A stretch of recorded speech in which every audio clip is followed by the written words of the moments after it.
अस्सलाम वालेकुम नाज़रीन, आप देख रहे हैं 24+ न्यूज़ HD। खबर शामिल करते हैं लाहौर से अपने नुमाइंदे हामिद अली की रिपोर्ट। जी हामिद अली भट्टी, हमें बताइएगा। जी बिल्कुल, गुज़श्ता रोज़ अपना विर्क वर्ल्ड इत्तेहाद कौंसिल पाकिस्तान के ज़ेर एहतमाम काना काछा लाहौर के मकाम पर मरकज़ी सदर चौधरी गुलाम शबीर विर्क ने अपने डेरा पर एक शानदार इशाइया तकरीब का एहतमाम किया, जिसका मकसद सूबाई सदर Punjab Chaudhry Mohammad Mohsin Virk advocate supreme court of Pakistan को आला मनसब मिलने की खुशी में मुबारकबाद पेश करना था।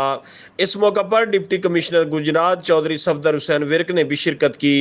इस मौका पर मेज़बान तकरीब चौधरी गुलाम शबीर विर्क का कहना था कि आज मरकजी सूबाई क़यादत को अपने डेरा पर देखकर खुशी महसूस कर रहा हूँ।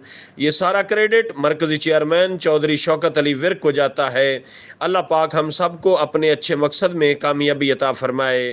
कैमरा टीम इफ्तिखार अहमद जोया और साथी रिपोर्टर अख्तर हुसैन शिरानी विर्क के साथ हामिद अली भट्टी 20।